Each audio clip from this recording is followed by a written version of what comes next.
नमस्कार, सत श्री अकाल, वणक्कम। आप सभी को ऑल्टी मीडिया में फिर से स्वागत है। आज थोड़ा लेट आने के लिए माफ़ी, थोड़ी तबीयत ठीक नहीं है, आँखें सूजी हुई हैं, नज़र आ रही हैं। Anyways that's my personal matter. Coming to the point.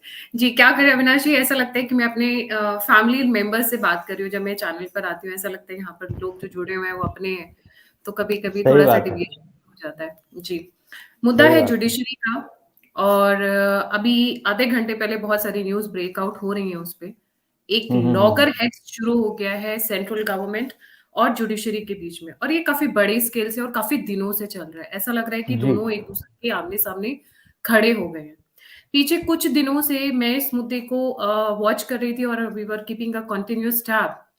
पहले किरण रिजिजू का जो बयान आया, फिर top brasses of the Modi government. देखिए, जब हम बात करते हैं प्रेसिडेंट के vice president, they are part of the central government, they are not separate. So जब हम बात करते बिल्कुल। हैं judiciary, legislature and executive, so जब हम बात करते हैं लेजिस्लेचर की, तो president, vice president are part of it. ये तीनों तीन कॉन्स्टिट्यूशन के तीन अलग अलग हिस्से हैं। मीडिया बिल्कुल। चौथा पिलर है जिसको हम बोलते हैं। तो ये वार्निंग्स पर वार्निंग्स दी जा रही थी, पर ऐसा लग रहा है जुडिशरी तो अभी, जैसे हमारे एक बहुत रेगुलर व्यूअर हैं एनके जी, उन्होंने पहले एक कमेंट दे दिया था, replace the word supreme with Bharat Rajdhani court. I actually agree with him. ये राजधानी कोर्ट, और हम पीछे भी कई अलग अलग नाम देते रहे, मुद्दे पे आऊंगी। अविनाश जी, इनको स्ट्रॉन्ग वार्निंग्स दी जा चुकी हैं। जी, वहां से शुरू करते हैं। देखिए, इस देश में विडंबना है एक सबसे बड़ी, कि कहा जाता है कि यह देश चलता है डॉक्टर बी आर अम्बेडकर के लिखे संविधान से। वो भी आधा झूठ है, आधा सच है। उसके बाद कहा जाता है कि इस देश में सबके लिए नियम बराबर हैं। यह भी पूरी तरीके से झूठ है। फिर कहा जाता है कि इस देश में हर चीज एक मैकेनिज्म के तहत है। यह भी झूठ है। जब सुप्रीम कोर्ट की बात आती है और इस देश के हाई कोर्ट की बात आती है, सिर्फ सुप्रीम कोर्ट नहीं गायत्री जी, सुप्रीम कोर्ट तो एक है ही है जो दिल्ली में है। बात हाई कोर्ट की भी करते हैं, जो कॉलेजियम के हिसाब से ही ये लोग नियुक्त करते हैं हाई कोर्ट की भी चीजों को, सुप्रीम कोर्ट के ही जज। अब यहां दो बड़ी महत्वपूर्ण बातें हैं गायत्री जी, समझिएगा। 1991 से पहले तो सरकार रिकमेंड करती थी, और तब भी कॉलेजियम था, लेकिन वो इतना स्ट्रांग नहीं था। फिर ये लोग जजों की नियुक्ति कर लेते थे अपने हिसाब से। 1950 से 26 जनवरी 1950, उसके बाद से इस देश में सुप्रीम कोर्ट और हाई कोर्ट में जजों की नियुक्ति का प्रोसीजर भारतीय संविधान के हिसाब से तथाकथित चल रहा है। मैं आपको रिकॉर्ड ऑन रिकॉर्ड बोल रहा हूं। इसको कोई सुप्रीम कोर्ट का रिटायर जज या वर्तमान का पूरा सुप्रीम कोर्ट जाकर के चेक कर ले। 87 परिवार इस देश के सुप्रीम कोर्ट और हाई कोर्ट को चला रहे हैं। ओनली 87। 140 करोड़ की जनसंख्या और 26 करोड़ से अधिक परिवार हैं इस देश में, समझिएगा इसको। और मात्र 87 परिवार इस पूरे हाई कोर्ट और सुप्रीम कोर्ट को मिलकर के चला रहे हैं। यह समझने वाली बात है। और सबसे बड़ी बात है कि जो नीचे की जुडिशरी है, डिस्ट्रिक्ट लेवल की, जिले लेवल की, वहां तो पेपर होते हैं, इंटरव्यू होते हैं, तब जजों की नियुक्ति होती है। इवन इस देश में लोअर जजों की नियुक्ति के लिए भी परीक्षाएं ली जाती हैं, तब उसकी होती है। सिविल के मामले में बहुत सारी चीजें एसडीएम के हाथ में है, डीएम के हाथ में है, एडीएम के हाथ में है, तहसीलदार के हाथ में है। वहां पे भी जुडिशियल चीजें चलती हैं। वो भी लोग यूपीएससी और के पेपर पास करके आते हैं, स्टेट गवर्नमेंट के पेपर पास करके, प्री मेंस दे करके, इंटरव्यू दे करके आते हैं। लेकिन हाई कोर्ट और सुप्रीम कोर्ट में आपको क्या चाहिए? आपकी उम्र 45 साल होनी चाहिए, आप 10 साल प्रैक्टिस किए हुए होने चाहिए कोर्ट में, और उसके बाद आप इन लोगों के रिश्तेदार होने चाहिए, आपकी नियुक्ति हो जाएगी। विडंबना एक और मैं बता देता हूं, दर्शकों को थोड़ा और क्लियर हो जाएगा। 2025 में भारत की जुडिशरी को 75 साल हो जाएंगे, और इन 75 सालों में बाप बेटा मिल करके 10 साल सुप्रीम कोर्ट के चीफ जस्टिस रहेंगे। डीवाई चंद्रचूड़ के पिताजी बहुत लंबे समय तक इस देश के सुप्रीम कोर्ट के चीफ जस्टिस रहे, 7 साल तक, और 3 साल तक उनका बेटा रहेगा, तो 10 साल तक। तो बाप बेटा मिलकर ही 10 साल चला लिए। मैं अल्तमस कबीर का उदाहरण देना चाहता हूं।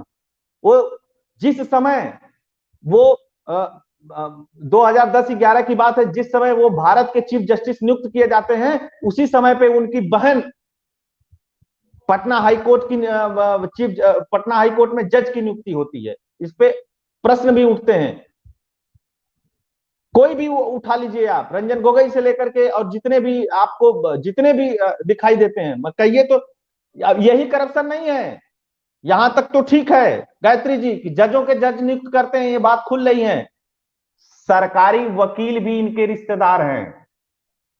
मैं कहिए तो नाम पढ़ दूं सबके, टाइम लगेगा, 2-3 घंटा लग जाएगा, मैं एक एक के रिलेशन और नाम पढ़ दूंगा आपके चैनल पे कि कौन किसका रिश्तेदार है। मैं अभी 2018 की बात बताता हूं, हरियाणा हाई कोर्ट में 33 सरकारी वकीलों की लिस्ट निकली।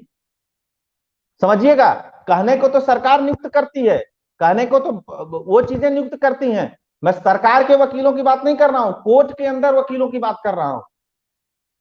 इस देश में बार बार मतलब कोर्ट, कोर्ट मतलब जज, और बेंच, बार मतलब वकीलों का जो बार है, और बेंच मतलब जज। इन लोगों का आपस में इतना तगड़ा कोलिजन है कि आप कुछ नहीं कर सकते हैं, हिम्मत नहीं पड़ती है किसी की कि कुछ इस पे बोल दे और कह दे।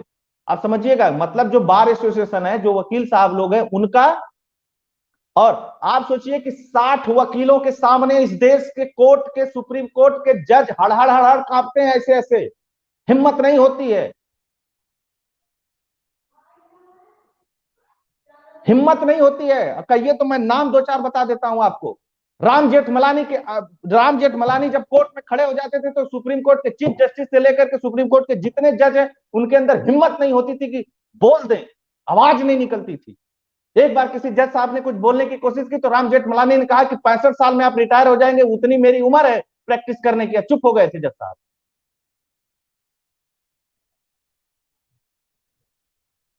और न्यायमूर्ति हैं, कुछ मत कहिए, सुमोटो पावर ले लेंगे, जेल भेज देंगे। कहें भैया, इस संविधान से, इस लोकतंत्र से परे है क्या सुप्रीम कोर्ट? इस देश का कौन सा नागरिक है? स्वयं राष्ट्रपति भी परे हैं क्या इस देश के कानून से? क्यों नहीं इस पे बात होनी चाहिए? उसके बाद ये होता है कि सरकार नियुक्त करेगी तो दिक्कत होगी। पूरे विश्व में एकमात्र उदाहरण आप हमको गायत्री जी दे दीजिए जहां पे जजों की नियुक्ति खुद जज कर लेते हैं। एक उदाहरण दे दीजिए जहां आईएएस की नियुक्ति खुद आईएएस कर लेता है। एक उदाहरण दे दीजिए जहां टीचर की नियुक्ति खुद टीचर कर लेता है। एक उदाहरण दे दीजिए जहां डॉक्टर की नियुक्ति खुद डॉक्टर कर लेता है। पूरे विश्व की बात कर रहा हूं, जहां जहां डेमोक्रेसी है, जहां जहां इस तरीके की व्यवस्थाएं हैं, कहीं ऐसा नहीं होता है। ऐसा सिर्फ भारत में होता है। 4 बार सुधार हुआ, पहले 2 जज मिलकर के कर लेते थे फैसला, फिर एक बार आया कोलिजियम में कि चीफ जस्टिस की मर्जी चलेगी, बाकी जजों की नहीं चलेगी, फिर 5 जजों की बेंच बन गई, फिर 3-2 से फैसला होगा, फिर भी पावर लगा दे सकता है चीफ जस्टिस ऑफ इंडिया कि ये नियुक्ति नहीं होगी। सिर्फ कोलिजियम से सुप्रीम कोर्ट के जज नहीं नियुक्त होते हैं, हाई कोर्ट के भी जज वही लोग 5 लोग बैठ करके नियुक्त करते हैं। आप बताइए कि ये लोग बैठ करके जज नियुक्त करते हैं, हर महीने ट्रांसफर पोस्टिंग होती है, तो ये 5 जज कितने खाली बैठते होंगे जो सुप्रीम कोर्ट के काम को कर सके भली भांति? यह भी तो एक सवाल है। मोदी सरकार है, लोग कह रहे हैं मोदी सरकार क्या कर रही है। बहुत सारे लोग पूछेंगे सरकार क्या कर रही है, सरकार क्या करेगी? सरकार ने न्यायिक आयोग बनाया, संसद में पास कराया, उसको लागू करने की बात आई तो सुप्रीम कोर्ट के सारे जजों ने मिलकर के खारिज कर दिया अपने पावर का इस्तेमाल करके। ये समझिएगा, 2018 में पास हुआ था।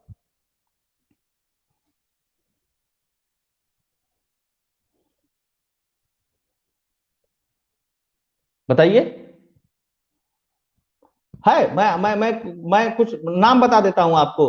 और आप उसमें उसमें समझिएगा कि अब इन्हीं की बापो बेटा की बता देता हूं जो इस समय चीफ जस्टिस हैं। 10 साल तो आप रहे, आपकी क्या योग्यता थी और आपके पिताजी की क्या योग्यता थी, इसको डिस्क्लोज किया जाए ना। ये लोग अभी चुनाव आयुक्त की नियुक्ति को लेकर के ये लोग बहुत हंगामा मचाए कि कैसे आपने नियुक्त कर दिया, इसकी क्या योग्यता होनी चाहिए, इसकी क्या होनी चाहिए। जबकि भारत में 3 सिस्टम है, इसको भी गायत्री जी बहुत अच्छे से समझने की जरूरत है। और तीनों सिस्टम के ऊपर चेक एंड बैलेंस है कानून के हिसाब से। तीनों सिस्टम एक दूसरे के उसमें टांग नहीं अड़ाते हैं। एक होता है विधानमंडल जहां कानून बनता है, चाहे प्रदेश में बनाए कानून विधायक लोग, चाहे केंद्र में बनाए सांसद लोग, एक विधानमंडल है इस देश में, उसका काम है कानून बनाना।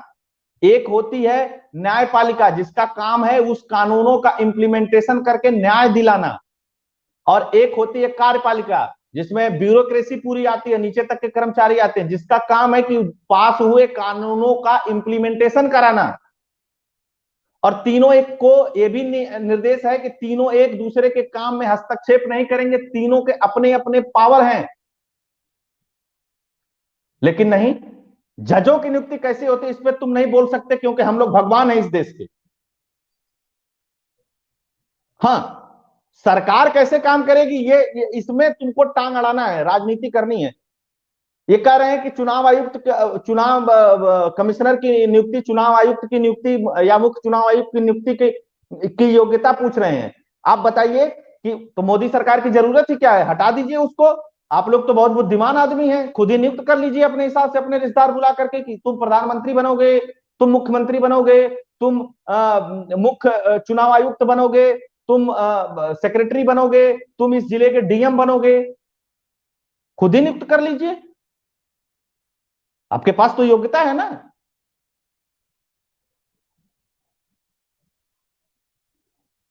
आपके पास तो योग्यता है, आप कर लीजिए, हटाइए। सरकार की क्या जरूरत है जब आप मुख्य चुनाव आयुक्त आप नियुक्त करेंगे, विजिलेंस के अधिकारी में आप चाहिए। ये लोग कह रहे हैं कि एक आयोग बना दीजिए जिसमें सुप्रीम कोर्ट का चीफ जस्टिस भी होना चाहिए मुख्य चुनाव आयुक्त की नियुक्ति करने के लिए, चाहे इस देश में ब्यूरोक्रेसी में इंडिपेंडेंट बॉडी की जितनी भी नियुक्ति है उसमें सब में हम चाहिए। क्यों चाहिए भाई, आपकी योग्यता क्या है? घिसिट घिसिट करके इसी मुखर्जी नगर में, इसी इलाहाबाद में बच्चे मर जाते हैं, उसके बाद आईएएस बनते हैं। बहुत प्रॉब्लम है ब्यूरोक्रेसी से, मुझको बहुत समस्या है ब्यूरोक्रेसी से। लेकिन प्री मेंस निकालते हैं बच्चे, इंटरव्यू देते हैं, एक प्रोसीजर के साथ वो भर्ती होते हैं, बहुत साल तक मेहनत करते हैं, तब वहां तक पहुंचते हैं। आप लोग कौन सी मेहनत करते हो? और आपको बता दूं एक चीज गायत्री जी, बहुत अच्छे से इस देश को पता है कि जितने लोगों की प्रैक्टिस अच्छी चलती है, कोई जज की नौकरी करने नहीं जाता। कितना रुपया मिलता होगा? एक पेशी पे खड़ा हो जाता है धवन, या एक पेशी पे कपिल सिब्बल खड़ा हो जाता है तो उसको 20-20 लाख रुपए मिलते हैं। सैलरी कितनी है? अच्छा वकील, मेरिट का वकील, बढ़िया वकील कभी जज बनने नहीं जाता इस देश में। उठा करके देख लीजिएगा, चैलेंज है मेरा इस पे, कोई भी जुडिशरी का व्यक्ति आकर के डिस्कस कर ले कि कोई बढ़िया व्यक्ति जज बनने की भी ख्वाहिश रखता है। क्यों रखेगा? उसको कितनी सैलरी मिल जाएगी, कितनी चीजें मिल जाएगी, कितनी बातें मिल जाएंगी उसको। तो आप किस योग्यता पर जज रख देते हैं और डिस्क्लोज भी नहीं करते हैं? 5 लोग जो मीटिंग करते हैं कॉलेजियम में, वो ये भी नहीं बताते हैं कि मिनट्स ऑफ मीटिंग भी डिस्क्लोज नहीं होती है। समझिएगा आप इसको गायत्री जी, किस कोई भी मीटिंग होती है, एक प्राइवेट ऑर्गेनाइजेशन में भी कोई भी मीटिंग होती है, या कहीं पे भी एक मीटिंग होती है और उसमें कोई निर्णय लिया जाता है, तो उसका मिनट्स ऑफ मीटिंग निकलता है ना कि भाई फला व्यक्ति ने ये कहा, फला व्यक्ति ने इस पे आपत्ति लगाई, फला व्यक्ति ने इस बात को कहा। वो बात भी डिस्क्लोज नहीं हो जाती। भारत की जनता को क्यों जानने का अधिकार नहीं? आप आरटीआई हर जगह लगा करके पूछ सकते हैं। सुप्रीम कोर्ट में जजों की नियुक्ति में आरटीआई लगाने से इस देश के राष्ट्रीय सुरक्षा में कौन सा खतरा उत्पन्न होता है, ये थोड़ा हमको बता दे सुप्रीम कोर्ट। सबसे प्रॉब्लम क्या रही कि एक भय इस देश में पैदा किया गया कि मीडिया सुप्रीम कोर्ट के खिलाफ नहीं बोलेगी, नेता सुप्रीम कोर्ट के खिलाफ नहीं बोलेगा, आम आदमी सुप्रीम कोर्ट के खिलाफ नहीं बोलेगा, माननीय है, ये सुमोटो पावर लगा देंगे, इनके पास स्व विवेकाधिकार है, उसके तहत जेल में डाल देंगे। तो कोई बोलता ही नहीं था, कोई बोलता नहीं था, तो इनकी मनमानी चलती थी।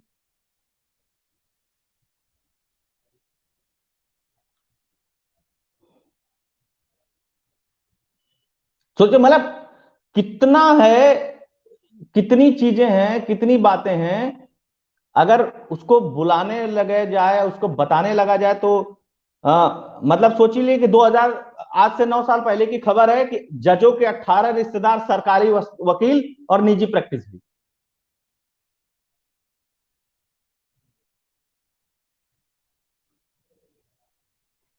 मैं आपको बता रहा हूं।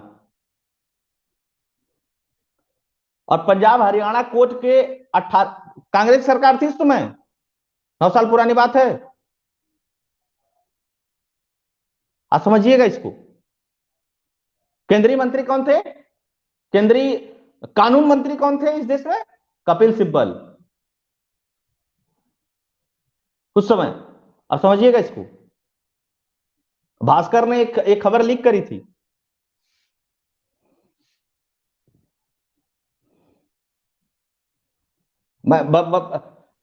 एडिशनल एजी जो हरियाणा थे, उनके पिता थे justice MS Bhullar, Punjab and Haryana high court. एक थे राहुल शर्मा, एडिशनल एजी थे हरियाणा सरकार में, पिता उनके थे।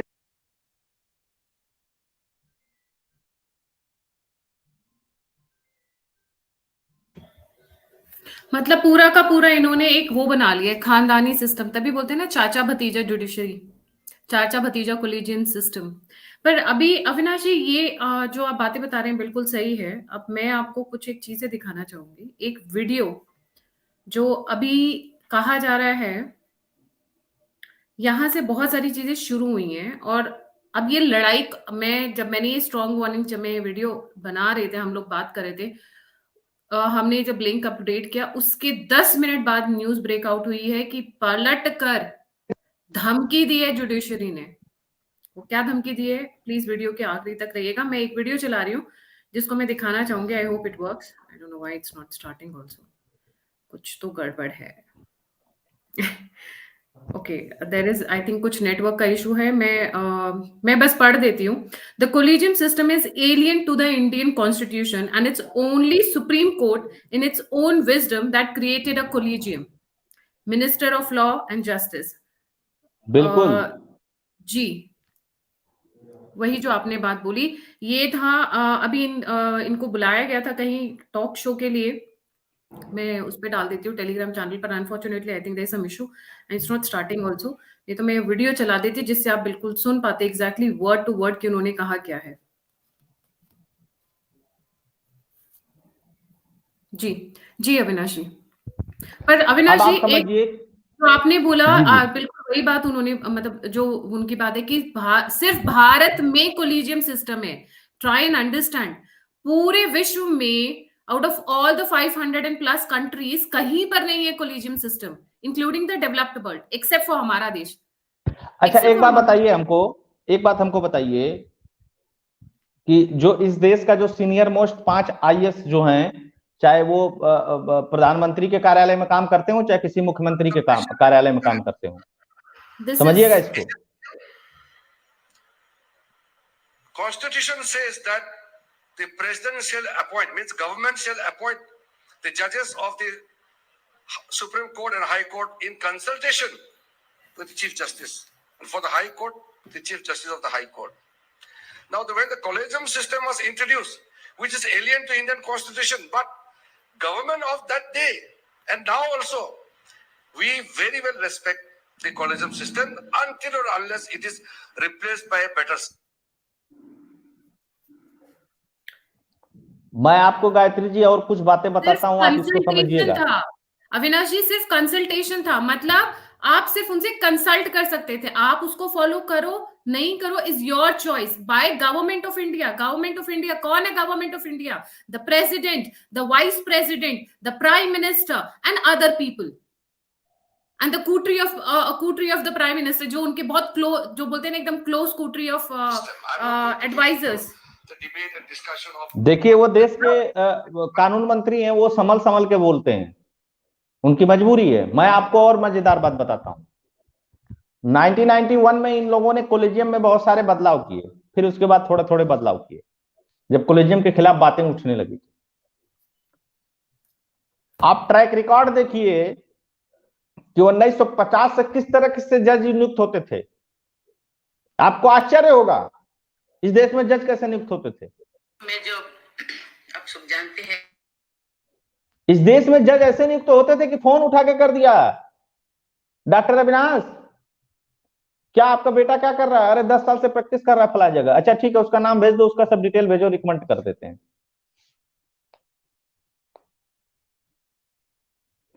देखो, बाप बेटा तो आप सेग्रीगेट कर ले रही है ना मैडम, कि डीवाई चंद्रचूड़ के पिता 7 साल रहे, 3 साल डीवाई चंद्रचूड़ रहेंगे जज, ये तो पता चल जा रहा है ना।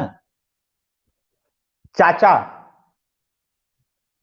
अबे जो मिश्रा जी रिटायर हुए इनके चाचा भी जज थे। गोगई साहब जो रिटायर हुए इनके पिताजी उसी कांग्रेस में चीफ मिनिस्टर रहे आसाम के।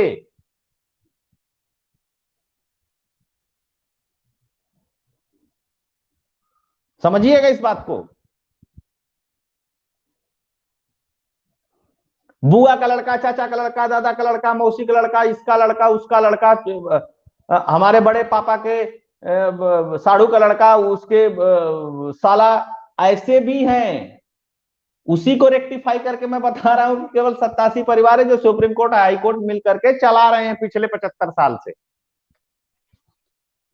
और कितनी बड़ी विडंबना है कि चीफ जस्टिस अल्तमस कबीर जब देश के चीफ जस्टिस बनते हैं तो कोलेजियम से अपनी बहन को जज बना देते हैं।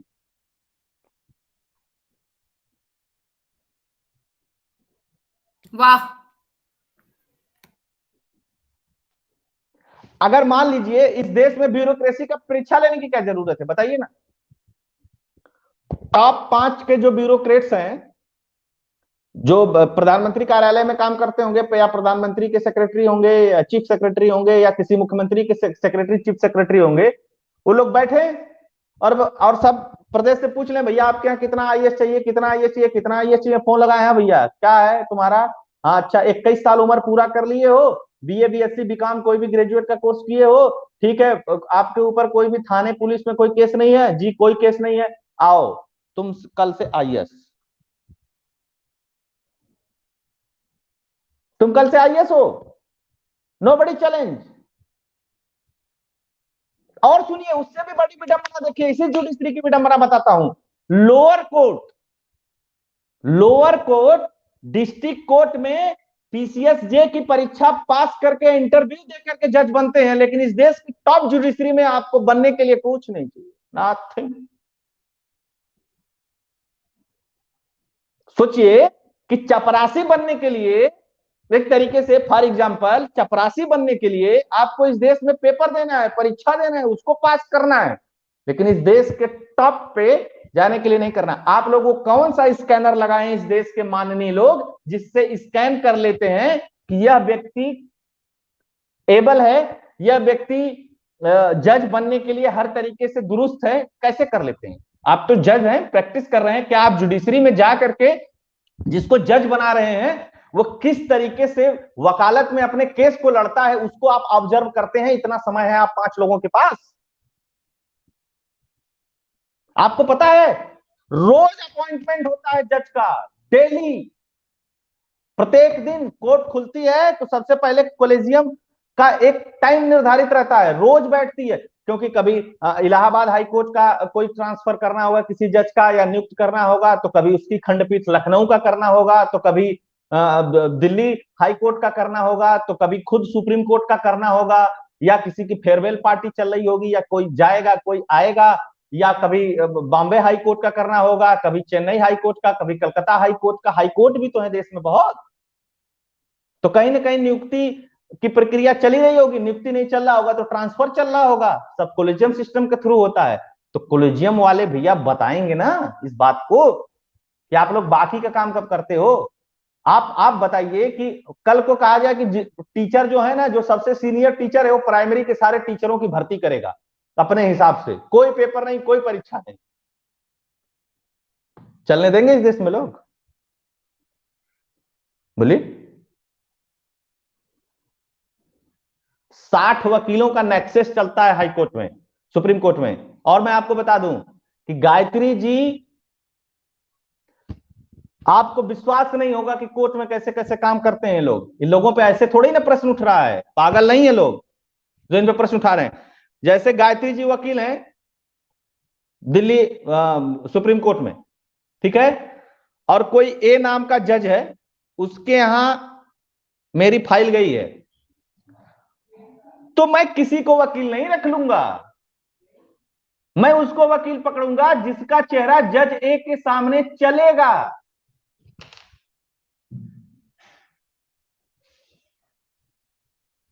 बात समझ रही है?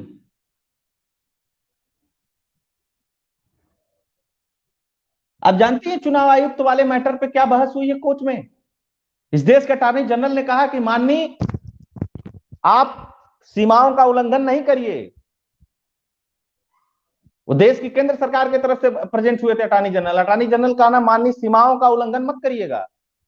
चेतावनी देनी पड़ी इस देश के अटॉर्नी जनरल को। सुप्रीम कोर्ट के कॉन्स्टिट्यूशनल बेंच को 5 जजों के सामने। जज क्या पूछ रहे हैं कि ये बताइए कि पिछले 24 साल में आप लोगों ने 18 चुनाव आयुक्त नियुक्त कर दिए, मुख्य चुनाव आयुक्त। ये कैसे? अटॉर्नी जनरल ने पलट करके पूछ लिया कि 24 साल में आपने 26 जज कैसे नियुक्त कर लिए, ये बता दीजिएगा। बहुत जबरदस्त बहस हुई है कोर्ट में। मतलब ये लॉजिक है ये क्वेश्चन, क्योंकि आप कभी काम करके तो नीचे आए ही नहीं। आप काम किए हो नीचे, तब तो आपको पता होना चाहिए कि उम्र के हिसाब से। अभी मान लीजिए, अभी जो जस्टिस रिटायर हुए हैं, 6 महीने में रिटायर हो गए। अभी जो जस्टिस बने वो 3 साल में बने, तो एवरेज कितना आया? 1.25 साल का आया कि नहीं? एवरेज आया। कोई अभी आए 3 महीने में रिटायर हो जाए उम्र के हिसाब से, अब कोई आए 5 साल तक रहे, तो क्या एवरेज निकलेगा?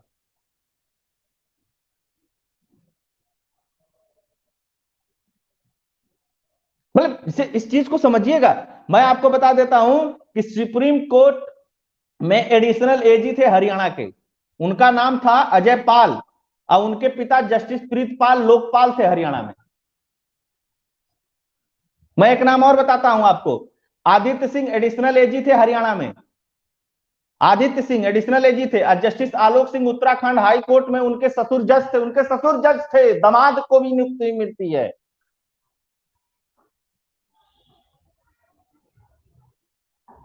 कितना रेक्टिफाई करेंगे आप? उसके बाद ये लोग आकर के सफाई देते हैं। सुप्रीम कोर्ट चाहता है कि जिस तरीके से इंदिरा गांधी ने इस देश में सुप्रीम कोर्ट की औकात में ला करके इमरजेंसी लगा दी, नरेंद्र मोदी सरकार इस तरीके की कर दे ताकि नरेंद्र मोदी के खिलाफ माहौल बने। इस देश की सुप्रीम कोर्ट और इस देश के हाई कोर्ट के कुछ जज चाहते हैं कि राहुल गांधी और विपक्ष इस देश में नरेंद्र मोदी को नहीं हरा पा रहा है, तो अब हम लोग इनके पीछे लगते हैं। और सरकार भी उसी तरीके से बयान दे रही है। आरएसएस की पत्रिका पंचजन्य, उसके समारोह में गए थे इस देश के कानून मंत्री किरण रिजिजू। किरण रिजिजू ने बात कोलिजियम की वहीं उठाई। समझिएगा इसको। उसके बाद बात हुई, प्रधानमंत्री मोदी ने संविधान दिवस, 26 नवंबर को संविधान दिवस था, उसमें प्रधानमंत्री आमंत्रित थे, देश के कानून मंत्री आमंत्रित थे, और जो राज्य कानून मंत्री हैं वो आमंत्रित थे। इस देश के राष्ट्रपति आमंत्रित थी, इस देश के उपराष्ट्रपति आमंत्रित थे। राष्ट्रपति और उपराष्ट्रपति आमंत्रित थे। राष्ट्रपति और उपराष्ट्रपति एक सेशन में आमंत्रित थे, और एक सेशन में प्रधानमंत्री, देश के कानून मंत्री और देश के राज्य कानून मंत्री आमंत्रित थे। प्रधानमंत्री ने इशारों में कह दिया कि देश बहुत आगे जा रहा है, देश आगे बढ़ रहा है। उन्होंने बहुत सारी बातें की, उस वीडियोस को निकाल करके देखिएगा कभी। उन्होंने इशारे में कह दिया कि बेटा ऐसा है कि तुम लोग उसमें विघ्न मत डालो। किरण रिजिजू ने भी चीजें कही, बार बार किरण रिजिजू इस बात को कोलिजियम सिस्टम को उठा रहे हैं। भारत सरकार ने न्यायिक आयोग बनाया, चूंकि सुप्रीम कोर्ट के पास कुछ पावर है कि वो किसी कानून को मूल अधिकार और मूल उसके में डाल करके उसको खारिज कर सकती है। उन्होंने खारिज कर दिया, उन्होंने नहीं माना। क्यों नहीं माने आप भाई? न्यायिक आयोग बना तो कैसे बना? उसमें भी सोचिए, न्यायिक आयोग में हुआ कि भारत सरकार का चीफ मतलब जो मुख्य वो रहेगा, अधिकारी रहेगा, वो विपक्ष का जो मुख्य नेता रहेगा वो, उसके अलावा चीफ जस्टिस ऑफ इंडिया, उनको भी रखा गया था उस न्यायिक आयोग में। ये लोग मिल करके तय करेंगे जज और नियुक्ति करेंगे राष्ट्रपति। नहीं माना। नहीं भैया, हम तो बंद कमरे में बैठेंगे 5 लोग और रिकमेंडेशन बता देंगे कि किसका ससुर, किसका दामाद, किसका चाचा, किसका नाना, किसका बुआ, किसका फूफा, किसका मौसा, किसका मौसी, किसका नातिन, किसका नतनी, ये जज बनेंगे। अच्छा, सुप्रीम कोर्ट में तो बात खुल भी जाती है, हाई कोर्ट का तो पता ही नहीं चलता है।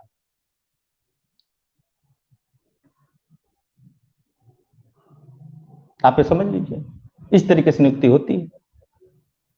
मतलब कोई ये पूछने वाला नहीं है कि राहुल शर्मा एडिशनल एजी हरियाणा, कांग्रेस की सरकार है देश में, कपिल सिब्बल इतने बड़े वकील आप जानती हैं, इसमें कोई शक नहीं, वो कानून मंत्री, और राहुल शर्मा के पिता justice Vinod Sharma Madras high court में जज। तो कैसे बन गए वो एजी भैया? मतलब यार डार्विनवाद चल रहा है। कि पहलवान का बेटा पहलवान पैदा होगा, डॉक्टर का बेटा डॉक्टर पैदा होगा, जज का बेटा जज पैदा होगा।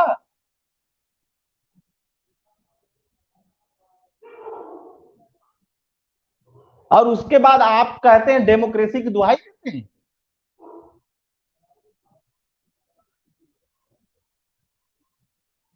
और मैं बता दूं गायत्री जी, जिस दिन बार एसोसिएशन चाहेगी उसी दिन ये व्यवस्था चेंज हो सकती है, अदरवाइज ये व्यवस्था नहीं चेंज हो सकती।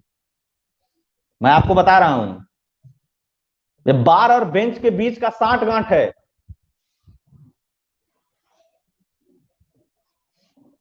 मैं आपको बताऊं, कुछ नहीं समझते हैं सुप्रीम कोर्ट में बड़े वकील, वो जो 60-65 वकील हैं, वो कुछ नहीं समझते किसी को भी। चीफ जस्टिस ऑफ इंडिया उनको भी कुछ नहीं समझते हैं। बात समझ रही हैं आप?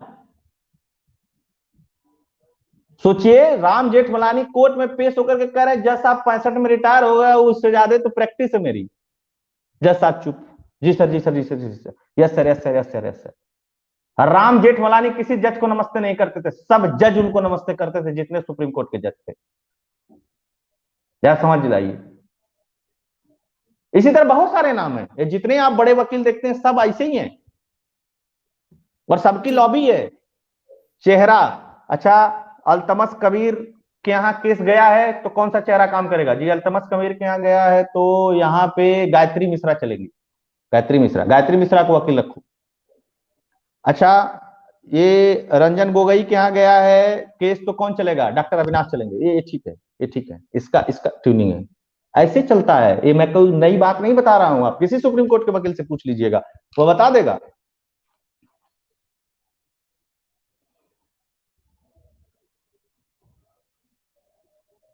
इतना इस देश में इतनी व्यवस्थाएं खराब करके रखी हुई हैं लोगों ने, कितना कितना कोई सही करेगा? प्रशांत भूषण, सोच लीजिए कि प्रशांत भूषण ने कोर्ट को समझा दिया इसी वाले मुद्दे पे, इलेक्शन कमिश्नर नियुक्त करने के मुद्दे पे उसने एक चीज समझा दी। सोचिए कोर्ट कितनी बुद्धिमान है, इसी से पता चल सकता है। और कोर्ट को कानून का कितना बढ़िया नॉलेज है, और कोर्ट को व्यवहारिकता का कितना बढ़िया नॉलेज है। कानून के बारे में कहा जाता है गायत्री जी, कहा जाता है कि न्याय मिलने से ज्यादा जरूरी है लोगों को लगना चाहिए कि न्याय मिला। समझिएगा इस बात को कि न्याय मिलना बड़ी बात नहीं है, जब न्याय हो तो मुझे फील भी होना चाहिए कि मुझे न्याय मिला। उससे संबंधित सारे व्यक्तियों को लगना चाहिए कि उनको न्याय मिला। एक चीज, दूसरी चीज मैं बताता हूं, कहा जाता है कि समय से नहीं न्याय मिलना भी अन्याय की श्रेणी में आता है। आप बताइए, मर गए लोग, केस चल रहा है, उसके बाद 35 साल केस चल रहा है, जमीन का केस चल रहा है, हत्या का केस चल रहा है, चोरी का केस चल रहा है। इस देश की जुडिशरी व्यवस्था की बात करती हैं आप। 5 रुपया का घूस लेने वाले व्यक्ति पे 32 साल केस चला। बिल्कुल, टोटल 5 ₹9.5 रुपए लाख 50 रुपए भी, अविनाश जी ऐसे भी सुनिए, केसेस है, 5 रुपए 50 रुपए 100 रुपए। 5 रुपए के घूस लेने वाले एक व्यक्ति जो उसमें काम करता था, पोस्ट ऑफिस में काम करता था, उस पे आरोप लगा, 32 साल केस चला, ₹9.5 लाख रुपया खर्च हुआ और बाद में उसको बरी कर दिया गया। सोचिएगा, अरे भैया किसकी उसने हत्या कर दी थी, अरे भैया कौन सा उससे देश से सिस्टम खराब हो गया था, कौन सी ऐसी बातें हाई कोर्ट और सुप्रीम कोर्ट या किसी बड़े कोर्ट में सुना जाना चाहिए। 5 रुपया के चोरी का मामला, चाहे वो कितना भी पुराना हो, उसको कैटेगराइज कोर्ट में खत्म नहीं कर देना चाहिए कि खत्म बात। और सुप्रीम कोर्ट की रीच सिर्फ अमीरों की है, किसी गरीब की हिम्मत है क्या कि सुप्रीम कोर्ट में वो अपनी फीस दे पाएगा किसी वकील को? और मैं आपको बता देता हूं कि सिर्फ भारत में यह कानून है गायत्री जी, इस बात को भी समझिएगा सीरियसली, मैं सीरियस नोट पे बताता हूं इस बात को, कि सिर्फ भारत में कानून है कि जज साहब की मर्जी होगी तो केस सुनेंगे, जज साहब की मर्जी नहीं होगी तो केस नहीं सुनेंगे, और कोई सुनवा भी नहीं सकता है। लेकिन आप ऑस्ट्रेलिया में चले जाइए, ऐसा नहीं है। आप सुनने से तो केस मना ही नहीं कर सकते किसी को, बिना सुने आप कैसे जान गए कि ये केस सही नहीं है? आप बिना सुने जजमेंट कर देंगे, मेरी बात ही नहीं सुनी सुना आपने। दूसरी चीज कि कोई काबिल व्यक्ति है, वो अपना केस स्वयं लड़ना चाहता है, वो लड़ सकता है। भारत में लड़ने ही नहीं देंगे, सब कह देंगे शब्दावली ठीक नहीं है आपकी, ये ठीक नहीं है, वो ठीक नहीं है, वकील रखिए, फलाना करिए, ढिकाना करिए। तीसरी सबसे बड़ी बात मैं बताता हूं जुडिशरी की। दिल्ली आप पहुंच जाइए, कोर्ट में आप लगा दीजिए केस अपना, टाइम ही नहीं आएगा आपका जब तक कि आप उस फेस को नहीं पकड़ेंगे जो फेस उस वकील उस जज के सामने चलता है। सबको पता है कि फलाना जज है तो ये चेहरा चलेगा।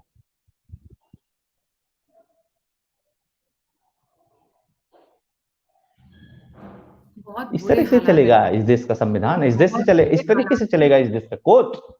जिनके ऊपर संविधान बचाने की जिम्मेदारी है वही संविधान के हिसाब से नहीं चलेंगे। सोचिए। हाँ, तो प्रशांत भूषण का बता रहा था, प्रशांत भूषण ने तर्क दिया कि चूंकि जो चुनाव आयुक्त या जो मुख्य चुनाव आयुक्त होते हैं ये सरकार के अधीन काम करते हैं, क्योंकि वो आईएएस ही बनता है, वो रिटायर होता है, उसके बाद उसको चुनाव आयुक्त बनाया जाता है, जो चुनाव का से संबंधित देखता है। तो कहता है कि चूंकि उन्हीं के मातहत काम करते हैं इसीलिए ये उनके हिसाब से काम करेंगे। हमने कहा बहुत बढ़िया बात। आप बताइए गायत्री जी, या कोई दर्शक बताए कि चुनाव आयोग में कितने लोग काम करते हैं? किसी को पता है? चुनाव आयोग में कितने लोग काम करते हैं और चुनाव कराने के लिए कितने लोगों की जरूरत है? अब सुनिए, मैं बताता हूं। चुनाव आयोग में मुट्ठी भर लोग काम करते हैं। मुख्य चुनाव आयुक्त, 2 और चुनाव आयुक्त, ये टॉप लीडरशिप हो गई। इसी तरह प्रदेशों में हो गया, इतना काम खत्म। चुनाव कराता कौन है? वोटर लिस्ट कौन बनाता है? सरकार के अधीन काम करने वाला प्राइमरी का मास्टर या बीएलओ। कौन कौन नियुक्त होता है?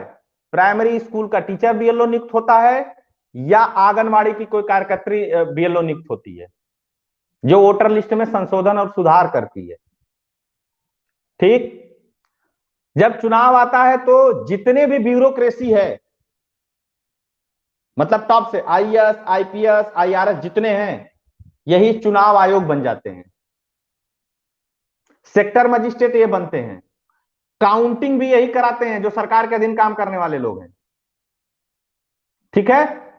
कोई कैंडिडेट गलत तरीके से प्रचार कर रहा है, पैसे बांट रहा है, कोई चीज कर रहा है, तो यही सेक्टर मजिस्ट्रेट और पुलिस मिलकर के पकड़ती है, और यही पुलिस और सेक्टर मजिस्ट्रेट जितने होते हैं वो सारे सरकार के अधीन काम कर रहे होते हैं।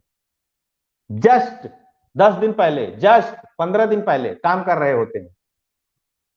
लाखों लाख लोग लगते हैं चुनाव कराने में, वो सब सरकार के अधीन काम कर रहे लोग होते हैं।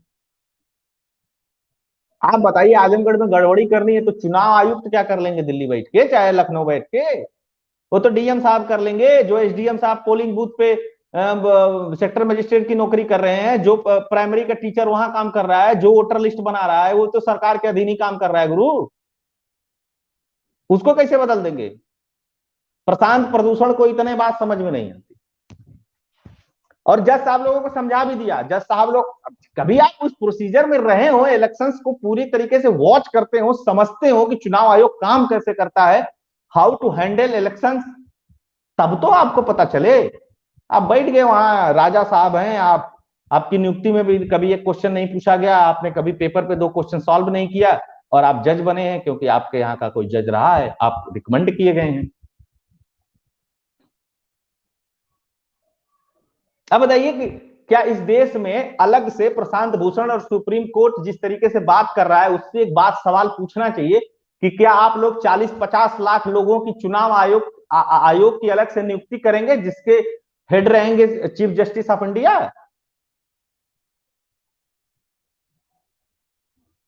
तो आप नियुक्ति कर लीजिए, सरकार से क्या पूछ रहे हैं? पूरा चुनाव आयोग बना दीजिए ऊपर से नीचे तक, बात खत्म। वोटर लिस्ट बनाने से लेकर के चुनाव कराने से लेकर के चुनाव की काउंटिंग तक और सर्टिफिकेट देने तक सारा काम सुप्रीम कोर्ट अपने हाथ में ले ले और सबकी नियुक्ति कर दे। धीरे धीरे धीरे धीरे देश भी चलाए सुप्रीम कोर्ट। क्या दिक्कत है? ये चुनाव कराने की क्या जरूरत है? लोग वोट देकर के इस देश में सरकार चुनते हैं, उसकी क्या जरूरत है? सुप्रीम कोर्ट तो खुद ही बुद्धिमान है, वो सारे काम करे।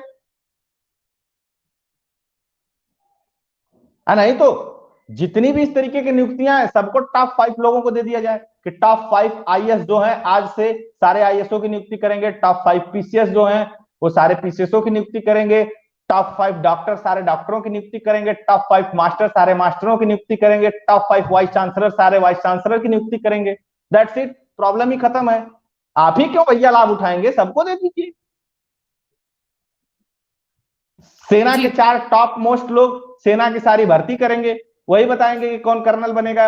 एनडीए सीडीएस हटाइए, इतनी बड़ी व्यवस्था है, उसको खर्च करने की जरूरत पड़ती, क्या मतलब है? हटाइए, फेंकिए। जी अविनाश जी, आपने जो बातें बोली बिल्कुल सही बोली कॉलेजियम सिस्टम को लेके, पर अब coming to the current situation जो मैं आज पिछले कुछ दिनों की बात कर रही हूँ, सबसे पहला अब स्ट्रॉन्ग वार्निंग शुरू हो गई है दोनों उनके बीच में। आप देखिए ये बहुत सटल वार्निंग थी जो मैं स्क्रीन पर शेयर करने जा रही हूँ, पर इसके बाद आती है स्ट्रॉन्ग वार्निंग। और आज धमकी दे दी है, आज धमकी दे दी है जुडिशरी ने। मैं वो भी उस पर भी आ रही हूँ क्योंकि बहुत सारी चीजें शेयर करना और समझना पहले जरूरी होता है before we move on to the top. इसमें आया है, ये भी जगदीप धनखड़ जी का था, vice president of India. The sublimity of doctrine of separation of powers is realized when legislature, judiciary and executive optimally function in tandem and togetherness, meticulously ensuring scrupulous adherence to respective jurisdictional domain। ये इनका कुछ दिन अभी कुछ 2-3 दिन पहले का है ये। अरे वही 26 तारीख का है, 26 तारीख कर रहे थे कि अपनी लिमिट में रहो। इनडायरेक्टली बता रहे थे जुडिशरी को कि हम देख रहे हैं, अपनी don't cross the red line, लाल जो लक्ष्मण रेखा है उसको क्रॉस मत करो। देखिए कौन कौन कह चुका है इस बात को।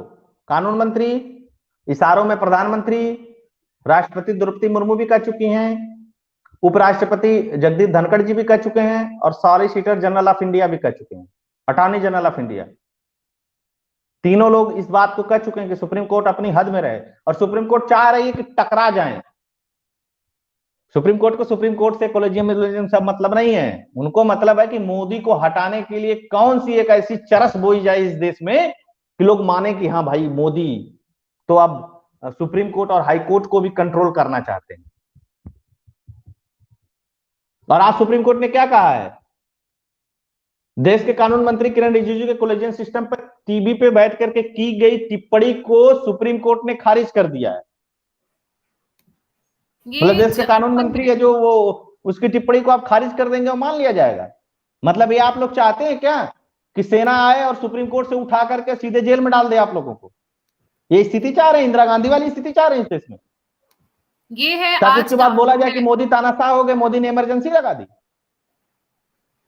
इस स्थिति को उत्पन्न करना चाह रहा है सुप्रीम कोर्ट। आप बताइए कि इस देश का जो पक्ष है और जो विपक्ष है दोनों बैठे न्यायिक आयोग में, चीफ जस्टिस ऑफ इंडिया भी बैठे न्यायिक आयोग में। क्या प्रॉब्लम है इसमें? इसमें क्या दिक्कत है? कितना ट्रांसपेरेंट सिस्टम होगा कि चीफ जस्टिस ऑफ इंडिया भी है, भारत सरकार भी उसमें है, और देश का जो विपक्ष है वो भी तो चुना गया है, चाहे 10 सीट हो उसकी, चाहे 5 सीट हो, चाहे 50 सीट हो, वो भी तो इस देश में चुना गया है ना। तभी तो इस देश में विपक्ष है, उसको भी बैठाइए आप। क्योंकि इंडिपेंडेंट बॉडी में सारे डिपेंडेंट लोग उसमें आए, हर पार्टी के सदस्य उसमें रहे, और वो लोग जो लोग 4, 5, 8 लोगों की जो कमेटी बने वो कमेटी मिलकर के रिकमेंडेशन करे। अभी तो सरकार न्यायिक आयोग बना के रिकमेंडेशन की केवल बात कर रही है। कल सरकार कहेगी कि प्री और मेंस भी दो, उसके बाद बनोगे जज, फिर क्या होगा इन जज साहब लोगों का?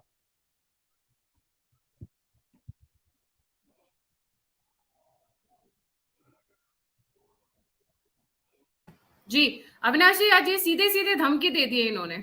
ये जो अब मैं शेयर कर रही हूँ स्क्रीन पर, SC objects to law minister's comment says it will pass judicial order if collegium recommendations not cleared। मतलब ये कह रहे हैं कि हम तुम्हारे ऊपर ऑर्डर पास करेंगे।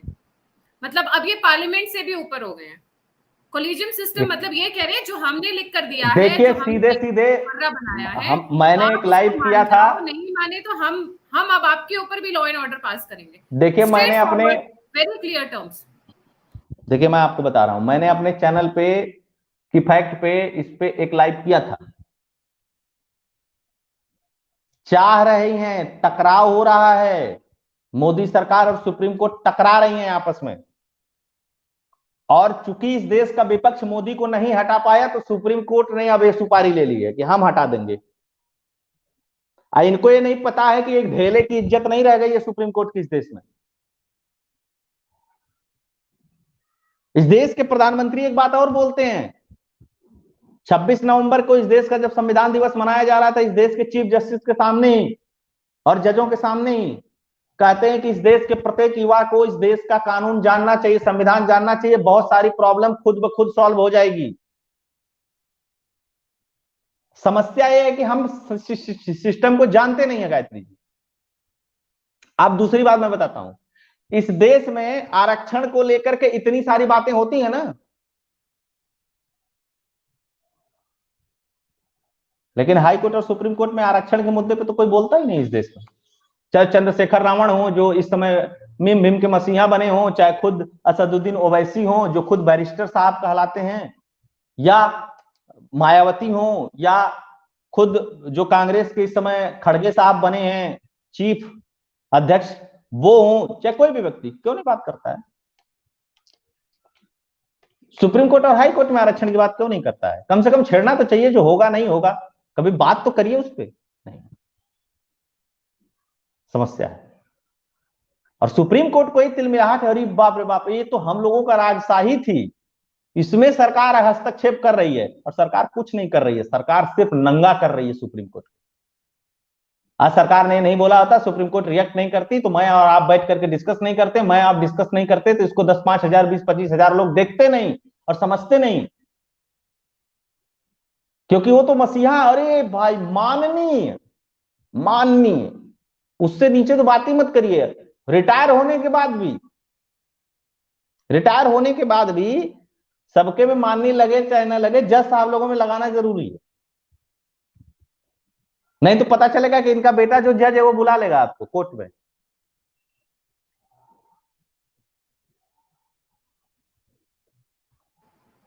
अविनाश जी, ये किसी भी एंगल पर किसी भी रिफॉर्म के लिए तैयार नहीं है। मैं अब जैसे मैं 2-3 अभी रिसेंट के लेटेस्ट ही शेयर कर रही हूँ। हो सकता है मैं थोड़ा लाउड बोल रही हूँ क्योंकि मेरी साइड पे बारिश हो रही है और थोड़ा सा वो या so this government doing everything possible to strengthen judicial system. ये अभी रिसेंट का,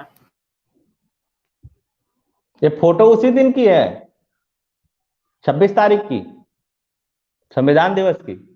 इधर चीफ जस्टिस बैठे हैं डीवाई चंद्रचूड़, या किरेन रिजिजू बैठे हैं, बीच में प्रधानमंत्री बैठे। ये देश का लोकतंत्र है, तो देश के नागरिक तय करेंगे ना, देश के चुने हुए प्रतिनिधि तय करेंगे ना कि कानून किस तरीके से बनेगा। हाँ, किसी के मौलिक अधिकारों का उल्लंघन होगा तो आप उसको खारिज कर दीजिएगा। सुप्रीम कोर्ट का काम क्या है कि लॉ का पालन हो रहा है कि नहीं हो रहा है, लॉ बनाना सुप्रीम कोर्ट का काम नहीं है।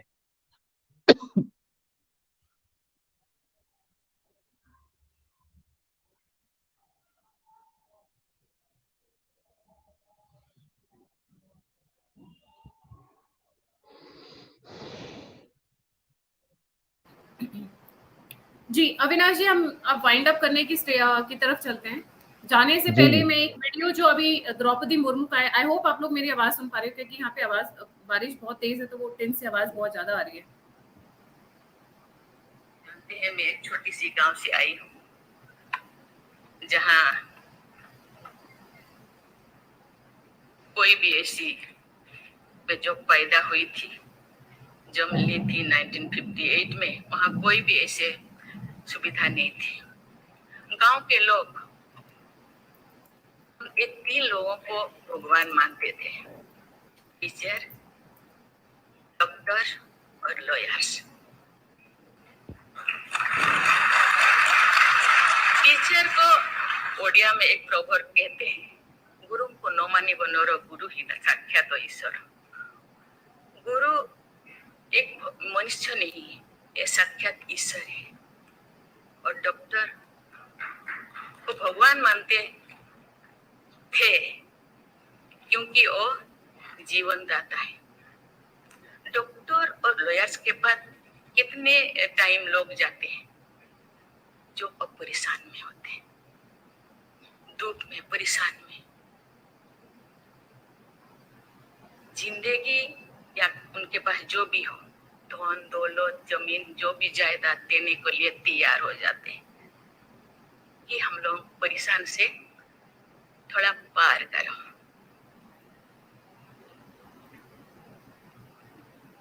जो मैं एमएलए बनी तो भाग्य से मुझे होम स्टैंडिंग कमेटी का चेयरमैन बनाया गया। मुझे पूरा राज्य में जितने भी प्रिजन, जितने भी जेल था, मुझे घूमने को मौका मिला। ऐसे नहीं कि मुझे भेजा गया, मैं जानना चाहती थी वहाँ लोग कौन लोग वहाँ होते हैं, क्या करते हैं, क्या खाते हैं, कैसे जीते हैं, कैसे कैसे परेशानी में क्यों, क्या वो गुनाह किया। मैं ये टेलीग्राम पे डालने वाली हूँ, पर जो द्रौपदी मुर्मू जी ने कहा कि 3 लोगों को भगवान मानते हैं, अविनाश जी मैं चाहूंगी कि आप इलैबोरेट करें प्लीज। देखिए, द्रौपदी मुर्मू जी राष्ट्रपति हैं, उन्होंने जो चीजें कही हैं उसके बड़े मतलब हैं, बड़े अर्थ हैं। वो ऐसे समूह और समुदाय से भी आती हैं जो इस देश में अलग रहा या प्रताड़ित रहा या बहुत सारी समस्याएं रही उसके साथ। वो जो चीजें कर रही हैं, और सबसे बड़ी बात है कि राष्ट्रपति जो हैं वो हिंदी में भाषण दे रही हैं और हिंदी भाषी नहीं है। ये एक और मैसेज था। जज साहब लोगों के यहाँ आप किसी भाषा में बहस करेंगे तो जज साहब लोग कहेंगे ये भाषा हमको नहीं आती। समझिएगा, जज साहब लोग अपने आप को इतना एलिट महसूस करते हैं, जो अंग्रेजों के जमाने की व्यवस्था है ना, उसी व्यवस्था से चलना चाहते हैं। तो उसी पे इन्होंने चीजें कही। और मैं आपको एक और जाते जाते दर्शकों को बता देना चाहता हूं कि एक वरिष्ठ अधिवक्ता थे अशोक पांडे, इलाहाबाद हाई कोर्ट के। यह बात जानना बहुत जरूरी है गायत्री जी। जब अटल बिहारी वाजपेयी जी की सरकार थी 2000 में, इन्होंने एक लिस्ट उनको दी थी, ये रिश्तेदार के रिश्तेदार। सिर्फ जजों की नियुक्ति नहीं है गायत्री जी, बात समझिएगा। जैसे मैं जज हूं, ठीक है, तो मेरे ही परिवार के लोग वकालत कर रहे हैं, उनका अधिपत्य है। मतलब केस भी मैं, मुवक्किल भी मैं, मतलब एक तरीके से आप कह रहे हैं कि जजी भी अपनी और धंधा भी अपना, दोनों बात समझिएगा। अब मैं आपको बताता हूं कि तो इसमें हुआ क्या कि उस लिस्ट को उठा करके अटल बिहारी वाजपेयी ने दे दिया एक आयोग बना करके, और उसके जो मेन कर्ता धर्ता थे राम जेठमलानी, राम जेठमलानी को सूची सौंप दी। जांच हुआ, जांच होने के बाद वो लिस्ट रद्द कर दी गई। समझिएगा, मतलब एक तो दूध का घर और बिल्ली की रखवाली खत्म हो गई। अब जो कानून मंत्री सदानंद गौड़ा थे अभी इससे पहले मोदी जी की सरकार में, उनको ये लिस्ट दी गई और प्रधानमंत्री से बात की गई, और उन्होंने ही, अशोक पांडे जी ने ही बात किया। ठीक है, अब वही सब बातें खुल रही हैं इस सरकार में। समझिएगा, मैं आपको बता दूं, जैसे जस्टिस वीरेंद्र कुमार दीक्षित थे इलाहाबाद हाईकोर्ट में, इनके बेटे मनु दीक्षित थे, बहुत जबरदस्त वकालत चली जब तक बाप रहे। फिर जस्टिस यतिन सिंह के पिता विकास चौधरी थे, उनका भी बहुत अच्छा चला। उनका भतीजा कुणाल था, उनकी बहू मंजरी सिंह थी, अभी भी वकील है, अभी भी चलता है। तो इस तरीके से, इसी तरह जस्टिस सभाजीत यादव के बेटे पीपी यादव थे, और जस्टिस सभाजीत के ही यादव के ही दामाद थे। उन दोनों लोगों की इलाहाबाद हाईकोर्ट में चलती थी जबरदस्त। तो इधर ही नहीं है, इनके सिस्टम से उधर भी है। ये समस्या है, इस पे प्रॉब्लम है। और जबरदस्त भाई भतीजावाद, इतना तो मतलब राजनीति शर्मा जाए। अखिलेश मुलायम के बेटे हैं तो अखिलेश कम से कम चुनाव तो लड़ते हैं ना यार, लोग वोट देते तब तो अखिलेश मुख्यमंत्री बने या जीतते हैं, चाहे 10 सीट, चाहे 5 सीट, चाहे 50 सीट। यहां तो कोई सिस्टम ही नहीं, no paper, no interview, no चीज, डिस्क्लोज भी नहीं करेंगे हमने किस आधार पर रख दिया इनको। केंद्र सरकार को लिस्ट बना करके भेज देंगे, इन लोगों का चेक करा लीजिए, इन पे कोई मुकदमा और मुकदमा तो नहीं है, इन पे कोई दिक्कत तो नहीं है, आईबीसी चेक करा लीजिए, बस इतना ही काम है। ये सब प्रॉब्लम है गायत्री जी, ये सब समस्याएं, ये सब दिक्कत है। आप ऑब्जेक्ट करिए, दो जस्टिस की पीठ ने ऑब्जेक्ट किया है इस पे, करिए, आप ऑब्जेक्ट करते ऑब्जेक्ट रहिए। नहीं किया है टकराना अविनाश है जी, तो मैं वो नहीं, मोदी है, आराम से मारेगा, ऐसा मारेगा कि आपका आप पूरा बहुत सिस्टम। माइल्ड टर्म यूज कर रहे हैं। ऑब्जेक्ट नहीं किया है, वार्निंग दी है, सीधे सीधे धमकी दे रहे हैं। आप पास नहीं करोगे क्या तो हम आपके अगेंस्ट में ऑर्डर पास करेंगे। That is the language they are using, official language. कौन सा ऑर्डर, कौन सा ऑर्डर? जो आज स्टेटमेंट आया है जुडिशरी की तरफ से, जो मैंने आपके साथ संसद शेयर में किया था। जुडिशरी को अपनी औकात में रहना चाहिए। उसको पता नहीं है संसद में महाभियोग लगा करके केंद्र में पूर्ण बहुमत की सरकार है, घर बैठा देगी जुडिशरी को। अभी पता ही नहीं है कि विधानमंडल के पास कितनी पावर है जज साहब लोगों को। औकात है तो पास करके देखिए ना, समझ में आ जाएगा। और क्या कर लेंगे? आपका ऑर्डर कौन मानेगा? उसी कार्यपालिका को मानना है ना, जो सरकार के अधीन आती है।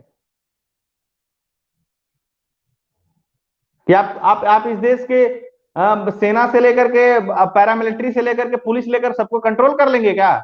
कौन मानेगा आपका ऑर्डर? रद्दी कूड़े में फेंक दिया जाएगा, नो बडी। इस बात को अच्छा, ये ऑर्डर दे देंगे तो उससे क्या हो जाएगा बताइए? आवाज नहीं आ रही गायत्री जी, आवाज नहीं आ रही है।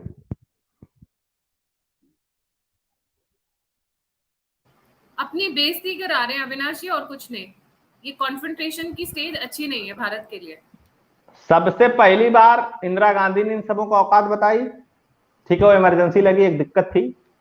दूसरी बार राजीव गांधी ने साहबानो केस में बनाया है। साहबानो केस पे एक फैसला पास करते हैं और फैसले के ऊपर नहीं जाता, फैसला गलत था सही था वो अलग बात है, उस पर सब लोग जानते हैं। तुरंत पलट करके और सीधे संसद में कानून बना करके पास कर दिया, जाओ बेटा काम खत्म तुम्हारा। तो जज साहब लोग ये घुड़की धमकी मत दें, मोदी सरकार है, उनको पता है कि तुम लोग क्या करोगे बहुत अच्छे से। वो कानून मंत्री है देश का, कोई ऐसा नहीं है कि चलता फिरता आदमी या विधायक है और बयान दे दिया कि टीवी वाले चला देंगे कि ये धार्मिक कम्युनल बयान है। ऐसा नहीं है। और मुझको लगता है ना कि पक्ष और विपक्ष, मतलब राजनीति की बात नहीं कर रहा हूं, वोटरों की बात कर रहा हूं, सब चाहते हैं कि ये व्यवस्था बदले। सुप्रीम कोर्ट के जज के परेशान हो लोगों गए को अभी अविनाश जी। अंदाजा नहीं है कि जब मैं जनता कितनी बेसब्री से आप लोगों को खोज रही है। अच्छा आप बता दीजिए, आप ऑर्डर पास करेंगे तो कोई ब्यूरोक्रेट ही तो उसको एग्जीक्यूट करेगा, कोई पुलिस वाला ही एग्जीक्यूट करेगा, कोई सेना का ही आदमी एग्जीक्यूट करेगा, कोई अर्धसैनिक बल का ही आदमी एग्जीक्यूट करेगा। वो सबसे अब तो सरकार के पास है। तुम्हारी माने कौन जी? बात तो आप सही कह रहे हैं अविनाश जी, पर एक चीज सोचने वाली बात है। आप बिल्कुल सही कह रहे हैं कि अगर ये पास करेंगे कोई नहीं है, बट हाँ ये अपनी बेइज्जती जरूर कराएंगे न्यायपालिका में। देखिए सबसे बड़ा मैटर क्या है, देखिए लोग एक डिस्कशन हो रहा आशा है के तभी साथ बातें कहते हैं, इनकी खुल रही हैं।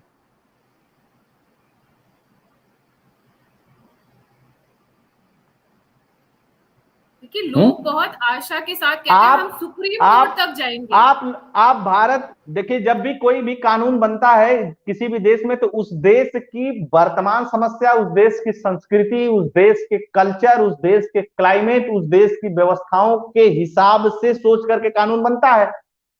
आप समझिएगा, माननीय लोग बेडरूम तक घुस गए, एलजीबीटी को प्रमोट कर रहे हैं, माननीय बेडरूम तक घुस गए लोगों के। आप बताइए कि आप बेडरूम तक कैसे घुस सकते हैं? हस्बैंड वाइफ के बीच में क्या हुआ उसका डिसीजन आप लेने वाले कौन होते हैं? Who are you? आपको जो मनाएगा वो फैसला ले लेंगे किसी भी चीज में सामने। अब तो सुप्रीम कोर्ट का ऐसा रवैया हो गया हाई कोर्ट का कि गायत्री जी साफ साफ आपको केस दिख रहा होगा कि ये इस केस में ये फैसला आना चाहिए, फिर भी कोई भी फैसला आ सकता है, क्योंकि इन लोगों की मनमानी है अपनी। और ये मोदी सरकार को धमकी उमकी मत दें, वो सबको संट कर देगा। बहुत अच्छे अच्छे लोगों को संट कर दिया, तुम लोग भी संट हो जाओगे, और बहुत प्रेम से कर देगा वो व्यक्ति। जी, कहा जाता है कि people with capital never get capital punishment. मतलब जिन लोगों के पास पैसा है, कैपिटल, जिनके पास पैसा है, नेवर गेट कैपिटल पनिशमेंट, मतलब उनको कभी मौत की सजा नहीं होती है। और एक्चुअली में जिस तरीके से जुडिशरी चल रही है, जैसा अभी अविनाश सिंह जी ने सही कहा, बेडरूम तक घुस गए हैं। लड़कियां can have as many sexual partners as you want. ये जस्टिस चंद्रचूड़ का है। एज मेनी सेक्सुअल, तो शादीशुदा जिंदगी रही कहाँ, लड़की कहीं पर भी जाए, लड़की कहीं पर भी जाए, no adultery laws on her. क्यों भाई, कहां से, कैसे, फैमिली सिस्टम का रहा? आपने लड़कों के ऊपर तो सारे लॉज लगा दिए, पूरा का पूरा सिस्टम चेंज कर दिया। मैं इक्वालिटी में बिलीव नहीं करती हूँ। There can never be equality among disequals. महिला और पुरुष एक रामचंद्र जी हैं, वो लगता है कि इस लाइव को बाद में जुड़े हैं, यही समस्या है कि आप लोग पढ़ते नहीं हैं। वो कह रहे हैं कि नरेंद्र मोदी जी 10 साल से चुप हैं। 10 साल से मोदी है नहीं, 8 साढ़े 8 साल से हैं। न्यायिक आयोग 2018 में बनाया था, अपने पावर का इस्तेमाल करके सुप्रीम कोर्ट ने उस न्यायिक आयोग को खारिज कर दिया। और उस न्यायिक आयोग में कौन कौन लोग थे, गूगल करके जाकर के पढ़ लीजिए एक बार। मैं 4 बार इसी चैनल के लाइव में बता चुका हूं। यही तो समस्या है ना गायत्री जी, पता ही नहीं है लोगों को, कुछ नहीं पता है। गाल चलाना है, आधे लोगों को बैठ के मोदी को गरियाना है, आधे लोगों को बैठ के कांग्रेस को गरियाना है। That's it. संविधान थोड़े ही ना मोदी और भाजपा और सपा और बसपा और वो है। संविधान तो संविधान है। अब मोदी को कहना पड़ रहा है कि इस देश के युवाओं को संविधान पढ़ना चाहिए, आधी प्रॉब्लम ऐसे सॉल्व हो जाएगी, तो पढ़ते ही नहीं है। आधे लोगों को तो सिर्फ है कि बाबा साहब लिख दिए जी भाई भैया संविधान, बस खत्म। उसके बाद उसके अंदर वहां क्या लिखे हैं, क्या नहीं लिखे हैं, क्या संशोधन हुआ, कोई मतलब नहीं। बात यहाँ यार मोदी सरकार की नहीं हो रही है, बात ये हो रही है कि एक पाथ बन जाएगा, एक ट्रैक बन जाएगा, तो उस ट्रैक पे देश चलेगा लंबे समय तक। मोदी आज है कल नहीं है, देन पब्लिक को नहीं पसंद आएगी, सत्ता चेंज कर देगी, उसके बाद मोदी हट जाएंगे तो क्या कोलिजियम सिस्टम अच्छा हो जाएगा? या मनमोहन सिंह के समय में कोलिजियम सिस्टम बढ़िया था कि अटल बिहारी वाजपेयी के समय में कोलिजियम सिस्टम अच्छा था, कि इंद्र कुमार गुजराल के समय में अच्छा था, कि बीपी सिंह के समय में अच्छा था, कि चंद्रशेखर सिंह के समय में अच्छा था? किसके समय में अच्छा था?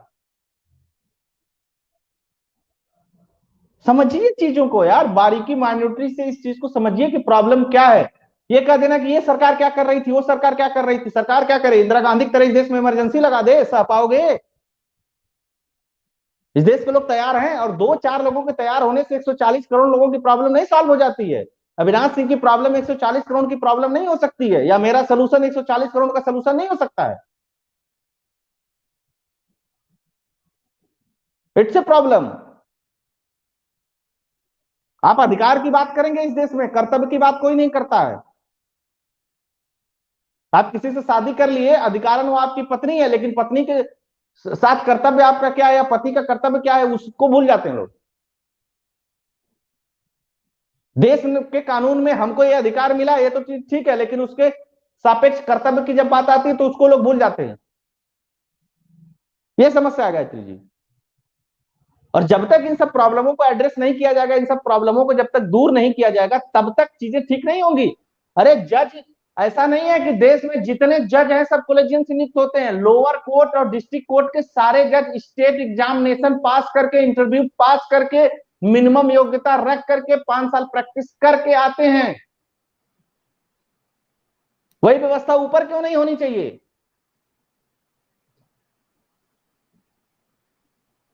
बस सिर्फ इतनी सी बात है। और हम नहीं जानेंगे चीजों को ना, हम नहीं अगर जानेंगे, अगर देखिए बुद्धिमान हमेशा मूर्खों पे शासन किए हैं, ये ट्रू है। मजबूत हमेशा कमजोर को मारेगा, कानून रहे या कानून न रहे। कानून रहेगा तब भी मारेगा, कानून नहीं रहेगा तब भी मारेगा। तो सबसे पहला काम है कि मजबूत बनने की दिशा में काम करिए। बार बार मत कहिए कि किताब में लिखा है, संविधान में लिखा है तो हम बच जाएंगे। बिल्कुल नहीं बचोगे आप यार। जंगल में है, शेर राजा है जंगल का, मारेगा आपको। शेर से बचोगे तो चीता मारेगा, चीता से बचोगे तो भालू मारेगा, भालू से बचोगे तो हाथी मारेगा। आप खरगोश हो तो मरोगे, आप लोमड़ी हो तो मरोगे, आप बकरा हो तो मरोगे, आप हिरन हो तो मरोगे। कानून पास कर देने से सिर्फ नहीं चीजें समझ, कानून की समझ भी होनी चाहिए, कानून का दायरा भी तय होना चाहिए, कानून न्याय समय से मिलना चाहिए, और न्याय मिले तो मुझे फील होना चाहिए। बताइए, एक बलात्कार पीड़िता को 15 साल बाद अगर न्याय मिलता है या 20 साल बाद न्याय मिलता है, उसको क्या फील आएगा कि मेरे साथ न्याय हुआ कि अन्याय हुआ? बताइए किसी के पिता की हत्या हो गई, किसी के भाई की, किसी की बहन की, किसी के पति की हत्या हो गई, अगर उस हत्यारे को 30 साल बाद भी अगर सजा मिल गई तो उसको कैसे फील होगा जिसको न्याय मिला है? ये छोटा टर्म नहीं है, न्याय, न्याय बहुत बड़ा टर्म होता है।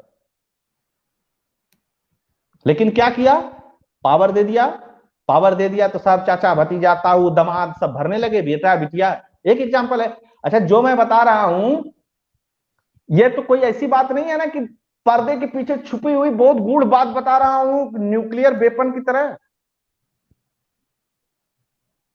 अल्तमस कबीर 2010 में जज थे और कॉलेजियम के पार्ट थे, तो उसी समय उनकी बहन को पटना हाई कोर्ट में जज बनाया गया। ये कोई बात तो नहीं है ना। डीवाई चंद्रचूड़ के पिताजी 7 साल तक इस देश के चीफ जस्टिस थे, किस योग्यता के आधार पे, और उनके बेटे बने किस योग्यता के आधार पे? और इस बात की गारंटी क्या है कि अगले 20 साल बाद या 25 साल बाद डीवाई चंद्रचूड़ के बेटे भी इस देश के जज नहीं बन सकते हैं, सुप्रीम कोर्ट के चीफ जस्टिस नहीं बन सकते हैं?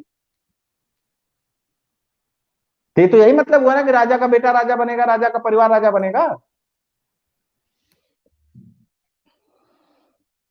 मैं गारंटी के साथ कहता हूं, जिसको चैलेंज करना कर ले। 87 फैमिलीज इस देश की सुप्रीम कोर्ट और हाई कोर्ट को चला रही हैं। फैमिली कैसे? फैमिली में सिर्फ बाप बेटा मत समझिए, बाप बेटा, चाऊ ताऊ चाचा बहन, बहन का बेटा, मौसा मौसी, मौसी का बेटा, उसकी बेटा, इसकी बेटा, बुआ बुआ का बेटा, इधर का बेटा, उधर का बेटा, दोस्त दोस्त का बेटा, क्लोज फ्रेंड, वो सब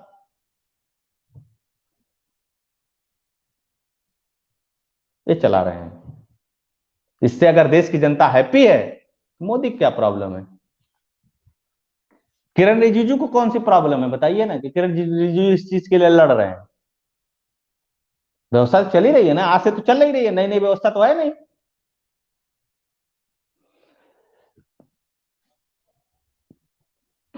ये समस्या है गायत्री जी, और इस पे बात होनी चाहिए देश में। और मुझको लगता है कि जितनी बात होगी उतनी सुप्रीम कोर्ट की पोल खुलेगी और उतनी ही सारी व्यवस्थाएं बनेंगी, उतनी सारी चीजें बनेंगी। कम से कम इंदिरा गांधी की तरह नहीं मोदी करेंगे। मोदी पहले नंगा करते हैं, आपको इतना नंगा कर देंगे जनता के बीच में, इतना नंगा कर देंगे जनता कहेगी ठीक बात दादा मोदी बाबा ठीक काम किए। ये सब एकदम करप्ट हो गए।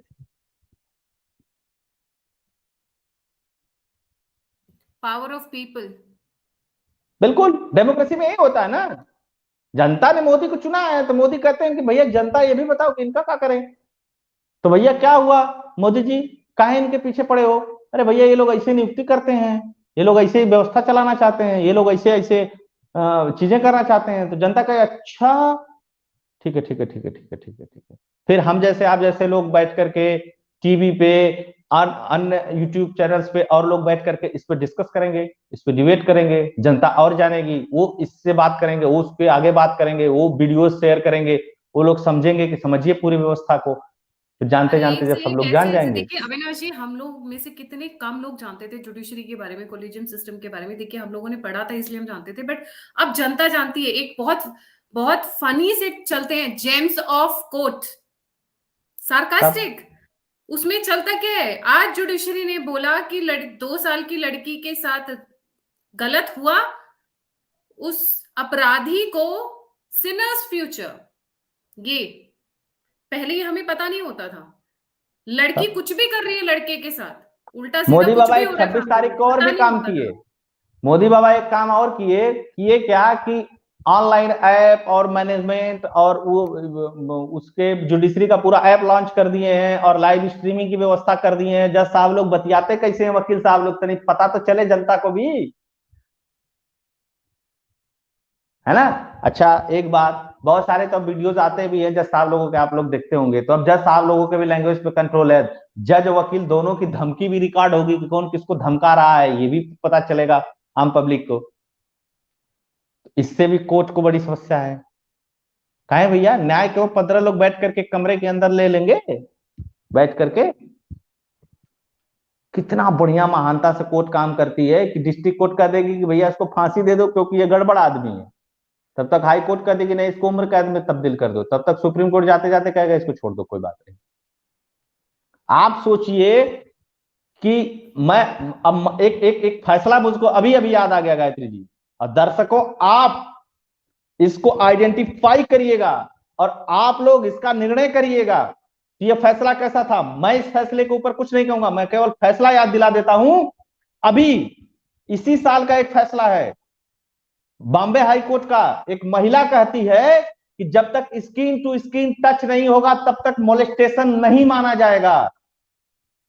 समझिएगा, कपड़े के ऊपर से मोलेस्ट करना किसी को मोलेस्टेशन की परिभाषा में नहीं आएगा। सोचिए कितनी महान जज है, वो महिला जज का है ये।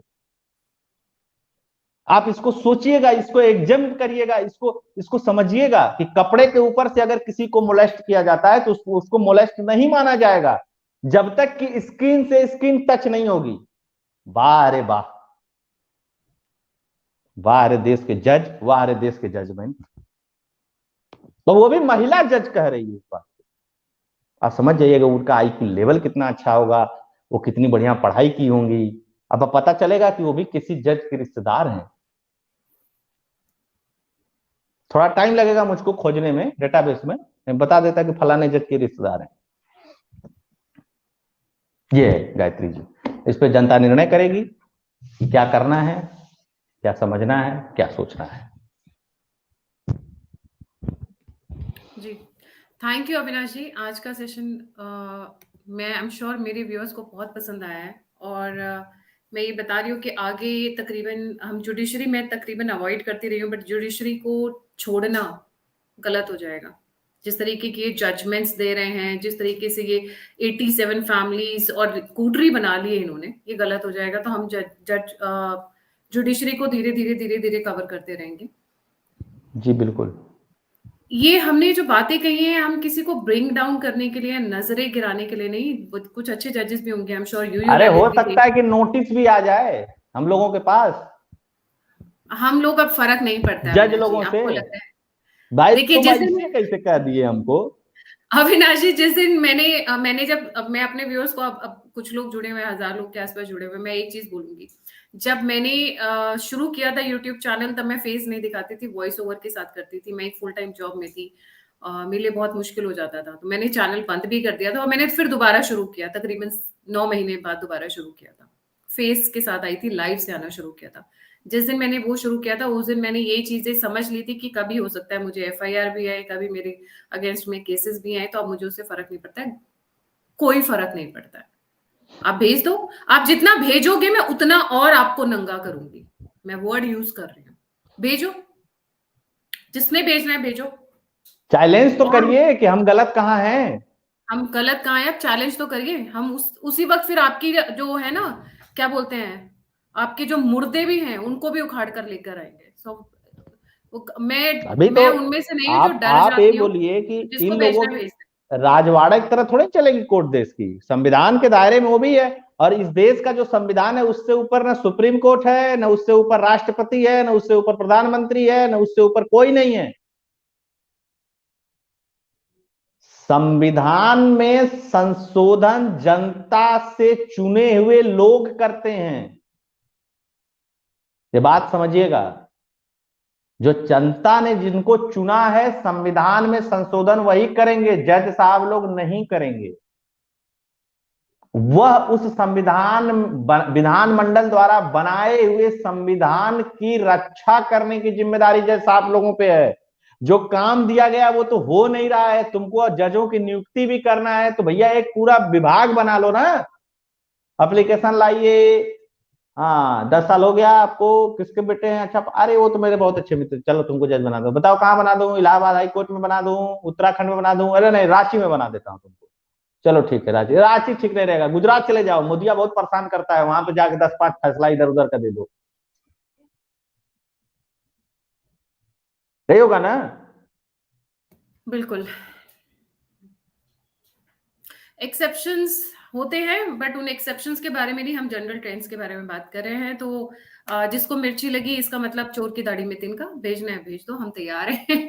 कुछ जो जाने से पहले सभी व्यूअर से रिक्वेस्ट है, specially Avinash ji, thank you for today's wonderful session. मैं यही बोलूंगी, आज अविनाश जी ने बहुतों की बखिया उखड़ कर रख दी है, बहुतों के नाम ले लिए हैं।